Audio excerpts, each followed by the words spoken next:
Knicks talk to let's look at D'Angelo Russell. We don't necessarily know his timeline, but he has been practicing with the team. We expect him back sometime soon. So let's ask this: what will be the biggest adjustment for the Timberwolves in the way that they are operating now when you insert D'Lo back into the lineup, or do you think there won't be much of an adjustment at all? Let's start with you, Chris.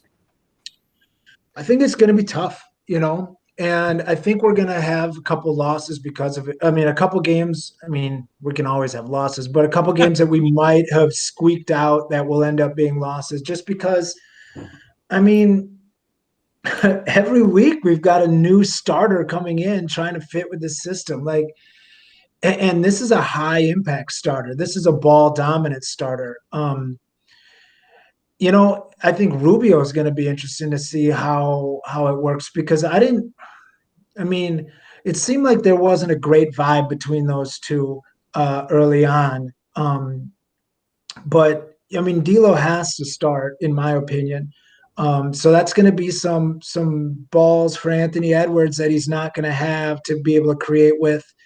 But like Edwards said when he was sitting in his post-game interview with Beasley, once we get us all back, who are you going to double? How are you going to double Cat when you've got, he said when you've got Beasley and you've got D'Lo out there, knockdown shooters, and then you go throw it to me, and he said, I'm going to get there. I'm going to figure. But, even with him, he's that hammer. You kick it to him, and if you're running at Anthony Edwards to contest a 3-pointer, that's a blow by, and somebody's gonna have a snotty nose call to his mom by getting dunked on. It's gonna be trouble. It's just gonna be fun to see. I don't even care what happens. I just want to see this team back together. Give me a lineup of D'Lo, Edwards, D'Lo, Beasley, Edwards, McDaniel, Cat. Give me that for 15 games and just run it. Let's see what happens. Mm-hmm. And I think one thing, like when we talk about how our starting lineups are juggled, and one thing that we can keep an eye on. So we have all seen Cat excel, and I think that one thing that we should mention here is usage rates are going to change. You're not going to see Beasley shooting 15 to 18 shots a game with those 4 on the floor basically, but. Also, I think D'Lo is going to come in on a little bit of a minutes restriction, which might actually benefit us because we won't be completely discombobulated. He'll probably play 18 to maybe most 22 minutes to start, but it's definitely going to change things up a little bit. But I don't think that having I don't think anybody in this room, well, virtual room that we have here, but none of us are going to disagree that having D'Lo to the floor is going to hurt at all. Right. Yeah, it's going to be great.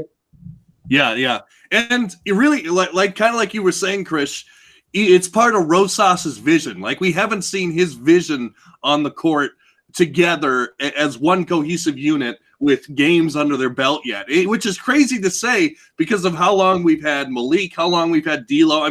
We've almost had D'Lo for a entire calendar year. And how much has he played with Cat? 2 games? How much has he played with Cat? I think it was 5 or 6, but yeah, not very many, nevertheless. Right, absolutely. Yeah, it's gonna be fun to see what happens. Yeah, I think it might rejuvenate this team a little bit. Like when you're 13 and what did you say, 37? 13 and 37. Like you get down on yourselves when you're playing basketball every night.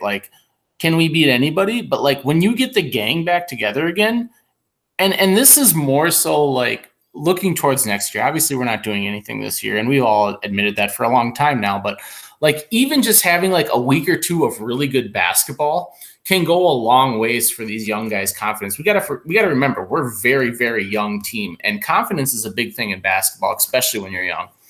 Mm-hmm. Absolutely. The youngest. Yeah, youngest team in the entire NBA, and that'll help when you have 2 players who are 19 and 20. So when you really have 2 starters that are 19 and 20, so it's 19 and 19 again, second 19. So it's like when you cheat on when you cheat on your birth certificate just so you could play in like the lower league. Like, I'm 15, Monte. I'm 15U, and then Shabazz Muhammad. Yeah, exactly. That was a big story for me growing up. Was Danny Almonte? I don't know if you guys remember that, but he was a Little League World Series pitcher that was like 16, and he cheated on his birth certificate. Well, I don't know if you guys remember. Do you guys remember the movie? What was it? Bench Warmers. Oh, you don't remember? Oh, okay. Well, the guy cheats on his it's like this 25-year-old like roided out guy, and he has a he has a birth certificate written in crayon that says I am 12. Nice. And then he slips them like $100 and they let him play. So yeah, so looking at the Wolves roster, of course, as we talked about last week, the Wolves didn't do anything at the trade deadline. They stand pat, which is kind of an interesting thing to do when you're the worst team in the league. But obviously we've had injuries and stuff like that, and I don't think there was much we could do. So I like what you wrote in the outline here, Chris, kind of, and we'll start with you, Jared. What's next for this roster? Like, what do you see like in the offseason? What do you see being? What do you think are the next steps for this Timberwolves roster? What kind of moves can you see them making